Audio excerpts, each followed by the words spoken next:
இன்னைக்கு நம்மளை சுத்தி இருக்கிற எத்தனையோ இளைஞர்கள் தங்களோட குடும்ப சூழ்நிலை சரியில்லாத காரணத்தினால நிஜமான அன்பை தப்பான இடங்கள்ல தேடி தனக்கு தானே அழிச்சுக்கிறாங்க. இங்க அப்படிப்பட்ட ஒரு சூழல்ல வளர்ந்து போதைக்கு மிகவும் அடிமையான ஒரு பெண் இன்றைக்கு தாய்லாந்து நாட்டுல கடத்தல் கும்பல் கிட்ட இருந்து நூற்றுக்கணக்கான குழந்தைகளை காப்பாத்தின ஒரு மிஷனரியா எப்படி மாறினாங்க. இயேசு கிறிஸ்து இந்த பெண்ணுடைய வாழ்க்கையில் செஞ்ச மிகப்பெரிய அற்புதங்களைத்தான் நாம் இந்த வீடியோவில் கேட்க போகிறோம். இவங்க தான் லனா. தெற்கு கலிபோர்னியாவில் பிறந்து வளர்ந்தவங்க. லனாவோட அப்பா அம்மா 2 பேருமே சின்ன வயசுலே கல்யாணம் பண்ணிக்கிட்டாங்க. இவங்க ஒரு கத்தோலிக்கர். வருஷத்துக்கு 2 தடவை தான் சர்ச்சுக்கு போவாங்களாம். லனாவோட அப்பா ரொம்ப குடிப்பாங்களாம்.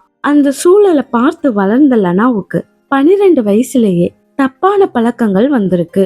அப்பா மறைச்சு வச்ச பீர் பாட்டில்களை எடுத்து குடிக்கிறது, அம்மா போடுற சிகரெட் துண்டுகளை எடுத்து புகைக்கிறதுன்னு அவங்க தவறான பாதையில போக ஆரம்பிச்சிருக்காங்க. இவங்களுக்கு 14 வயசு இருக்கும்போது அப்பா அம்மா பிரிஞ்சுட்டாங்க. அந்த ஒரு ஏமாற்றத்துல தவறான இடத்துல அன்பை தேடி அலையிறாங்க.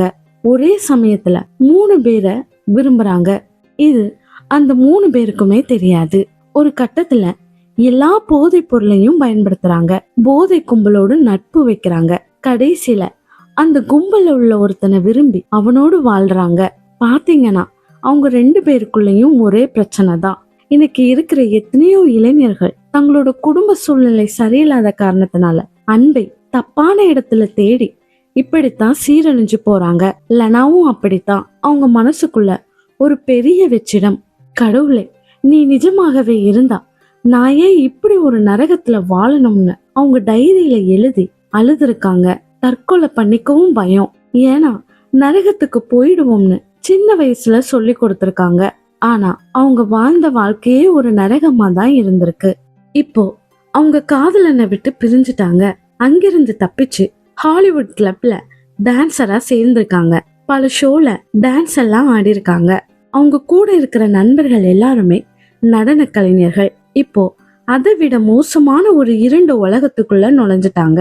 இது உடலை அதிகாரத்திற்காக பயன்படுத்தும் ஒரு உலகம். அது மட்டும் இல்ல, நிறைய மோசமான போதைப் பொருளையும் பயன்படுத்த ஆரம்பிச்சிருக்காங்க. இதனால லனாவுக்கு வலிப்பு நோய் அடிக்கடி வர ஆரம்பிச்சிருக்கு. எத்தனையோ முறை ரோட்டோரத்துல விழுந்து கிடந்து ஆம்புலன்ஸ் மூலமா ஹாஸ்பிட்டலுக்கு கொண்டு போயிருக்காங்க. டாக்டர்களே அவங்க கிட்ட உன் வாழ்க்கையை கெடுத்துக்காதுன்னு பல தடவை சொல்லியிருக்காங்க.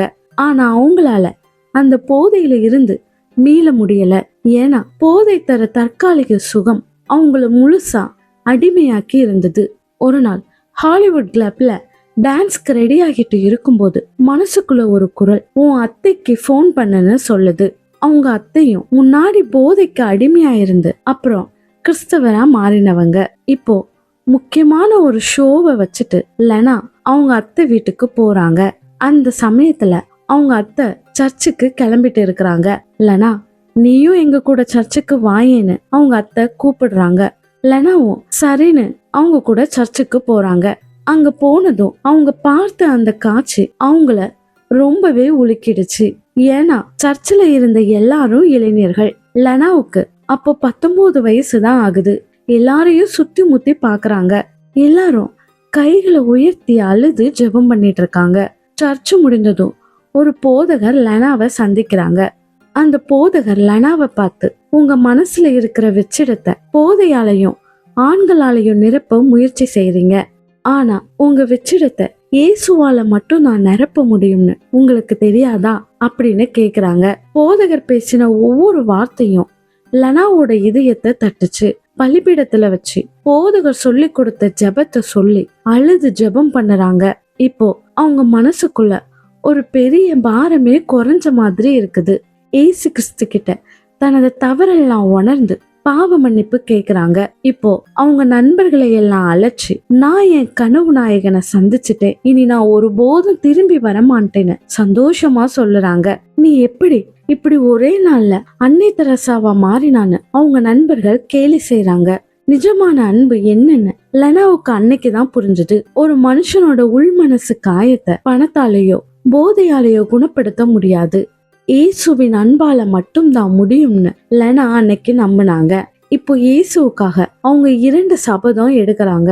முதல் சபதம் என்னன்னா, இயேசுவை பத்தி எல்லார்கிட்டையும் சொல்லுவேன். இன்னொன்னு என்னன்னா, தன்னை போல பாதிக்கப்பட்ட குழந்தைகளை காப்பாத்துவேன்னு சபதம் எடுக்கிறாங்க. ஏன்னா இவங்க சிறுமியா இருக்கும்போது இவங்க அம்மா அப்பா லனாவை ஒரு குழந்தை காப்பாளர்கிட்ட விட்டுட்டு வேலைக்கு போவாங்களாம். அந்த காப்பாளர் ஒரு சிறுமின் கூட பார்க்காம லனா கிட்ட தப்பா நடந்திருக்காரு. இது எல்லாமே அவங்க மனசுக்குள்ள ஆழமா பதிஞ்சிருக்கு. இதனாலேயே பாதிக்கப்பட்ட குழந்தைகளை காப்பாத்தணும்னு ஒரு முடிவு எடுத்திருக்காங்க. ஒரு 3 மாதமா சண்டே ஸ்கூல் டீச்சரா இருந்திருக்காங்க. அப்புறம் பைபிள் பள்ளிக்கு போறாங்க. அங்க தாய்லாந்து நாட்டை பத்தி கேள்விப்படுறாங்க. தாய்லாந்தின் பேங்காக்கில் இருந்து பல குழந்தைகளை பாலியல் தொழிலுக்காக கடத்தி செல்வாங்களாம். இன்னைக்கு உலகத்துல நடக்கிற மிக கொடூரமான குற்றங்கள்ல ஒன்று குழந்தைகள் கடத்தல் மற்றும் பாலியல் வன்கொடுமை. ஒரு 8 வயது குழந்தையின் கன்னித்தன்மை $3000 வரை விற்கப்படுமா? அது மட்டும் இல்ல, பெரிய பெரிய வணிகர்கள் முதற்கொண்டு தன் தொழிலுக்கு நல்ல அதிர்ஷ்டம் கிடைக்கணும்ட்டு ஒரு சின்ன குழந்தைன்னு கூட பார்க்காம அந்த குழந்தைகிட்ட தப்பா நடப்பாங்களாம். இப்படியெல்லாம் நடக்கிறத பத்தி கேள்விப்பட்ட உடனேயே லனாவோட மனசு அந்த குழந்தைகளை எப்படியாவது காப்பாத்தணும்னு ஒரு மிஷனரிகள் இயக்கத்துல சேருதாங்க. அந்த இயக்கத்தின் மூலமா தாய்லாந்து நாட்டுக்கு மிஷனரியா போறாங்க. அங்க குழந்தைகள் பாதுகாப்பு இல்லத்தை ஆரம்பிக்கிறாங்க. பல குழந்தைகளை அந்த இல்லத்துல வச்சு காப்பாத்துறாங்க. இப்படி 7 வருஷம் அங்க ஊழியம் செய்யறாங்க. ஒரு நாள் ரோட்ல போயிட்டு இருக்கும்போது ஒரு 8 வயசு சின்ன பொண்ணு அவங்க கிட்ட பிச்சை கேக்குறா. அந்த பொண்ணை பாத்தீங்கன்னா கால்ல செருப்பு இல்லாம கால்ல இருக்கிற புண்ணுல இருந்து சீல் வெடிஞ்சிட்டு இருக்கு. அந்த பொண்ணு லனா கிட்ட 10 பாட்டுன்னு கேக்குறா.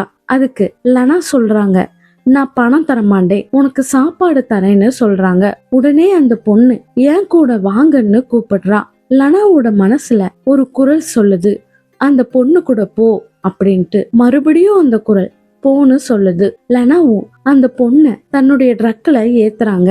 இப்போ அந்த பொண்ணு லனாவை தன்னுடைய வீட்டுக்கு அழைச்சிட்டு போறா. அவங்க வீட்டுக்கு போனதும் அந்த பொண்ணு லனாவுடைய மடியில உட்கார்ந்துட்டு, டீச்சர் தயவு செய்து என்ன அவங்க கூட அனுப்பாதீங்க, தயவு செய்து அனுப்பாதீங்கன்னு அந்த 8 வயசு சின்ன பொண்ணு கெஞ்சுறா. என்னன்னு அவங்க அம்மா கிட்ட கேட்கும்போது சொல்றாங்க, அவளை இன்னும் கொஞ்ச நேரத்துல பேங்காக் கூட்டிட்டு போயிருவாங்கன்னு சொல்றாங்க. ஏன் அவளை அனுப்புறீங்கன்னு லனா கேக்குறாங்க. அதுக்கு அவங்க அம்மா, என்கிட்ட பணம் இல்ல, நான் ரொம்ப வறுமையில இருக்கேன், ஏற்கனவே அவளோட அக்கா அங்கதான் பூ விக்கிறா, இவளும் அவ கூட சேர்ந்து பூ விற்க போறான்னு சொல்றாங்க. இத கேட்டதும் லனாவுடைய மனசு ரொம்ப கஷ்டப்படுது. உடனே லனா சொல்றாங்க, நான் உங்களுக்கு டாலர் தரேன், அரிசி தரேன், உங்க பிள்ளைய நான் படிக்க வைக்கிறேன், என் கூட அனுப்பி வைப்பீங்களான்னு கேக்குறாங்க. அதுக்கு அவங்க அம்மா, இல்ல முடியாது, நான் ஏற்கனவே அவங்க கிட்ட 600 பாட்டு வாங்கிட்டேன், அவங்க வரும்போது என் பொண்ணு இல்லனா எங்களை கொன்னுருவாங்கன்னு சொல்றாங்க. அதுக்கு லனா, நான் அந்த பணத்தை திருப்பி தந்தா என் கூட உங்க பொண்ணு அனுப்புவீங்களான்னு கேக்குறாங்க. அவங்களும் கடைசியில சரின்னு சொல்லி ஒத்துக்கிட்டாங்க. லனா வேகமா அந்த பணத்தை கொடுத்துட்டு அந்த பொண்ணை தன்னுடைய ட்ரக்ல கூட்டிட்டு வராங்க. போற வழியில அந்த பொண்ணு இதான் நான் படிச்ச ஸ்கூல்னு காமிக்கிறா. லனா அந்த ஸ்கூல்ல போய் விசாரிக்கிறாங்க. அங்க இருக்கிற எல்லாருக்குமே ஷாக். அந்த பொண்ணு கடத்த போறது அந்த ஸ்கூல்ல வேலை பாக்குறவங்களுக்கு தெரியும். அவங்க லனாவை பார்த்து, இவளை எப்படி கூட்டிட்டு வந்தீங்கன்னு கேக்குறாங்க. இவளை இன்னும் கொஞ்ச நேரத்துல கடத்த போறாங்களே அப்படின்னு கேக்குறாங்க. அதுக்கு லனா, உங்களுக்கு எல்லாமே தெரியுமா, நீங்க எதுக்கு இத பத்தி கம்ப்ளைண்ட் பண்ணலன்னு கேக்குறாங்க. அதுக்கு அவங்க, இல்ல போலீஸ் எல்லாரும் இவங்களுக்கு சப்போர்ட் பண்றாங்க, எங்களால எதுவும் பண்ண முடியாதுன்னு சொல்றாங்க. அது மட்டும் இல்ல, இந்த வாரத்துல இன்னும் 12 குழந்தைகளை கடத்த போறாங்கன்னு சொல்றாங்க. இத கேட்டதும் லனா மனசு உடைஞ்சு போறாங்க. அந்த நேரத்துல அவங்களுக்கு ஒரு யோசனை வருது, நான் உங்களுக்கு பணம் தந்தா அந்த 12 குழந்தைகளையும் என் கூட அனுப்புவீங்களான்னு கேக்குறாங்க. அவங்களும் சரின்னு சொல்லி அந்த பணத்தை வாங்கிட்டு அந்த குழந்தைகளை லனா கூட அனுப்புறாங்க. இப்படி அந்த குழந்தைகளை விலைக்கு வாங்கி தன்னுடைய இல்லத்துக்கு கூட்டிட்டு வராங்க. பாருங்க, லனா நினைச்சிருந்தா நாம ஏன் இந்த போலீஸ் கடத்தல் கும்பல் கிட்ட எல்லாம் வம்பு வச்சுக்கணும்னு ஒதுங்கி போயிருக்கலாம். ஆனா தனக்கு சின்ன வயசுல நடந்த அந்த அநீதி இந்த குழந்தைகளுக்கு நடக்க கூடாதுன்னு துணிஞ்சு நின்னாங்க. இதுதான் நிஜமான மனிதாபிமானம். இப்படி 12 குழந்தைகள்ல இருந்து ஆரம்பிச்சு 60 குழந்தைகளா மாறியது. 60 குழந்தைகள் இப்போ 158 குழந்தைகளா மாறியது. அது மட்டும் இல்ல, தாய்லாந்து அரசாங்கம் இத பத்தி கேள்விப்பட்டு லனாவுக்கு உதவி செய்யறாங்க. இந்த குழந்தைகளை காப்பாத்துறது மட்டும் இல்ல, அந்த குழந்தைகளுக்கு இயேசு கிறிஸ்துவை பற்றியும் சொல்லி கொடுக்கறாங்க.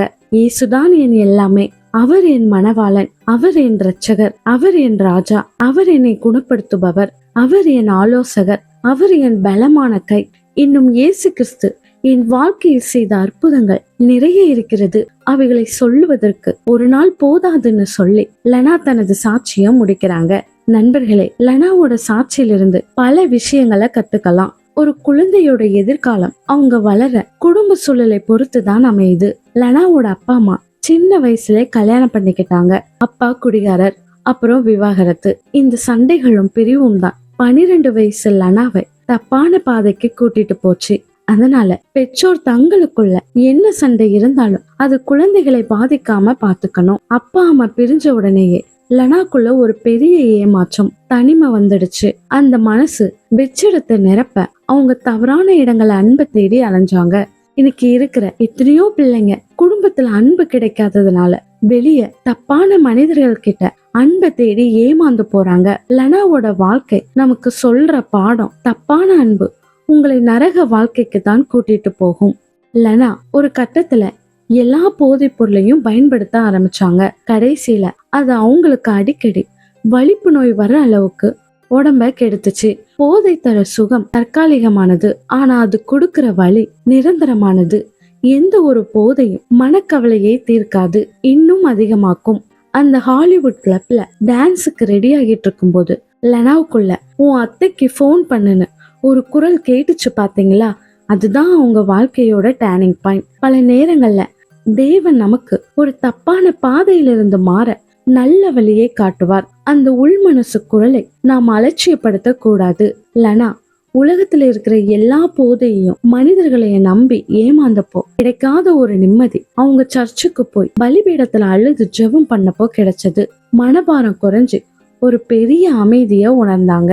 மனிதர்களால் குணப்படுத்த முடியாத மனக்காயங்களை இயேசுவின் அன்பாலை மட்டும்தான் குணப்படுத்த முடியும். உங்க வாழ்க்கை எவ்வளவு மோசமான சூழ்நிலையில இருந்தாலும், நீங்க எவ்வளவு பெரிய தப்பான பாதையில போயிட்டு இருந்தாலும், இன்றே இயேசுவிடம் வாருங்கள். அவர் உங்கள் வாழ்க்கையை மாற்றுவார். கர்த்தர் தாமே உங்களை ஆசீர்வதிப்பாராக. ஆமேன்.